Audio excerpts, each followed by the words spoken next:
ఇప్పుడు ఏంటి వాళ్ళు అంటున్నారని కాదు కానీ రెడ్ బుక్లో చాలా పేర్లు రాసుకుని ఉంటారు లోకేష్ గారు. ఆయన్ని చాలా ఆ, లోతుగా గాయం చేసిన మాటలన్న వంశీ అరెస్ట్ అయ్యారు. సరే, వంశీ కన్నా ముందే నందిగాం సురేష్, జోగి రమేష్లు కూడా అరెస్ట్ అయ్యారు అనుకోండి, అప్పుడు మీ దృష్టికి వచ్చే ఉంటుంది ఇక్కడ ఏదో సోషల్ ఎకో సిస్టమ్ ప్రొటెక్ట్ చేస్తోంది కొంతమందిని, వంశీనో కొడాలి నాన్న వీళ్ళందరినీ, మరి వాళ్ళెందుకు అరెస్ట్ అవ్వలేదని. సో అలాంటి ఎకో సిస్టమ్లు ఏం లేవు. వరుసగా రెడ్ బుక్లో ఒక్కొక్క పేరు బయటకు వచ్చి అరెస్ట్ లేక షురూ అయినట్టేనా? అందుకే నేను హంటింగ్ బిగిన్స్ అని పెట్టా. నేనంటే అప్పుడు జరిగే దారుణాల్లో కొంత టీడీపీ క్యాడర్కి, ఇప్పుడు నా మీద 18 కేసులు, రేపు ఉదయం ఒక తప్పుడు కేసులో నేను కోర్టుకు పోవాలా, ఇట్లా ఎంతమందిని జైలుకి పంపించారు, ఎంతమంది మీద దాడులు చేశారు, ఎన్ని ఆస్తులు రెవెన్యూ రికార్డ్స్ లో మార్చేసి, ఇటువంటి పరిస్థితిలో కాన్ఫిడెన్స్ క్రియేట్ చేసేదానికి లోకేష్ బాబు ఆ రోజు రెడ్ బుక్ అని వాడాడు. కాన్ఫిడెన్స్ క్రియేట్ చేసేదాన్ని, అంతేగాని అటువంటి లోకేష్ బాబు గారైనా చట్ట ప్రకారం పోవాలనే సాఫ్ట్ నేచర్ వెళ్ళింది కాదు సోమిరెడ్డి గారు. సాఫ్ట్ నేచర్ కాదు.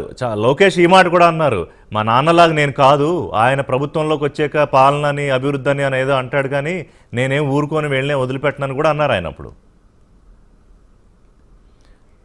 ఎస్. సో సోమిరెడ్డి గారు అనే విషయంలో ఏంటంటే ఒక క్రూర మృగంలాగా వంశీని పోల్చారు, కానీ శాశ్వతంగా జైల్లో పెట్టాలని సోమిరెడ్డి చంద్రమోహన్ రెడ్డి వాళ్ళు ప్రస్తుతం కూడా మాట్లాడుతూ అన్నారు. నేను అంటే ఒక కేసు, దానికి సంబంధించి పూర్వాపరాలు చూసిన తర్వాత పోలీసులు దానికి ఒక బెయిల్ వచ్చే కేసా, అంటే బెయిలబుల్ ఉన్న కేసా, ఇప్పుడు SC/ST అట్రాసిటీ అనే ఒక కేసుతో పాటు ఆ తర్వాత ఆయన మీద పెట్టబోయే కేసులు ఆల్రెడీ నకిలీ పట్టాల పంపిణీ ఒకటి, 210 కోట్ల మేర మట్టి అక్రమ తవ్వకాల వ్యవహారం ఒకటి, 140(1), 308, 351(3), రెడ్ విత్ 305 ఈ సెక్షన్లన్నీ పెట్టబోతున్నారు.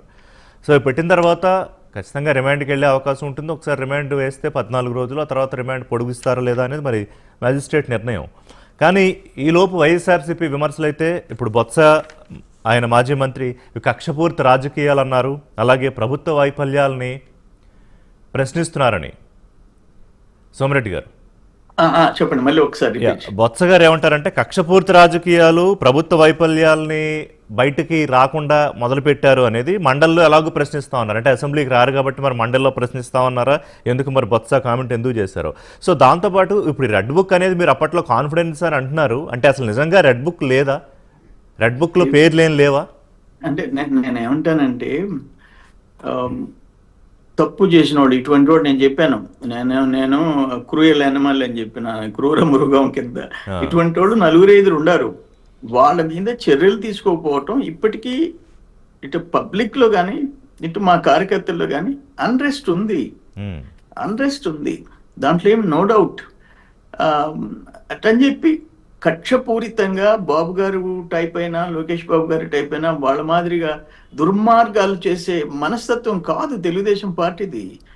పెద్ద ఆయన ఎన్టీ రామారావు గారు పార్టీ స్థాపించిన నుంచి ఇప్పటి వరకు జరుగుతుంది. దాంట్లో ఉండే మా అందరికి కూడా ఆ కల్చర్ లేదు, ఆ నేచర్ లేదు. కానీ మా నాన్నలాగా నేనేం కాదు అన్నారు కదా లోకేష్ అప్పుడు ప్రతిపక్షంలో ఉన్నప్పుడు. అన్నాడు, డెఫినెట్ గా కాన్ఫిడెన్స్ క్రియేట్ చేస్తున్నాడు, కార్యకర్తలకు ధైర్యం ఇస్తున్నాడు. ఒక సిస్టమేటిక్ గా పోవాలనే దాంట్లో జాప్యం జరుగుతూ ఉంది. అది కూడా కరెక్ట్ కాదు.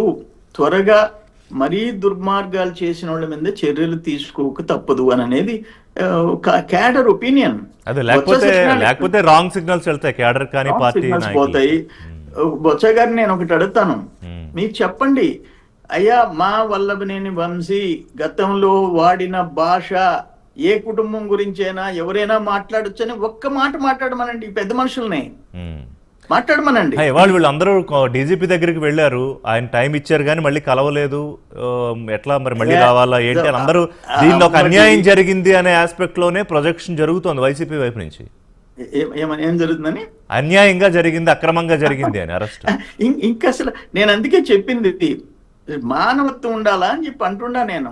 అతని విషయంలో ఎవరైతే ఈరోజు అంబటి, ఎవరైతే బొత్స, ఎవరైతే పోయినారో వాళ్ళనే ఈ భాష వల్లభనేని వంశీ వేరే కుటుంబాలను గురించి వాడిన భాష మా కుటుంబాలను గురించి కూడా మాట్లాడండి అని చెప్పండి. కరెక్టే. కానీ ఇప్పుడు అరెస్ట్ చేసింది, ఇప్పుడు మీరు చెప్తోంది, హైలైట్ చేస్తోంది ఆయన మాట్లాడిన మాటలు. బట్ అరెస్ట్ అయింది తెలుగుదేశం పార్టీ మీద ఆఫీస్ వ్యవహారమో, లేకపోతే ఎస్సీ ఎస్టీ అట్రాసిటీ కేసో, లేకపోతే రాబోయే నకిలీ పట్టాల పంపిణీయో, లేకపోతే మట్టి కుంభకోణం ఏదో 210 కోట్ల వ్యవహారమో, ఇవి కదా కేసులు.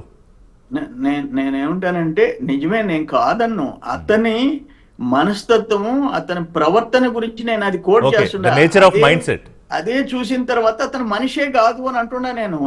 ఈ ఆరోపణలు కాదు, నేనేమన్నాను, సిట్ వేసి అవును ఎంక్వైరీ చెయ్యాలి ఇతని మీద. ఇతని పాపాలు 1 కాదు 2 కాదు, దుర్మార్గాలు చేసి ఉన్నాడు, దోపిడీ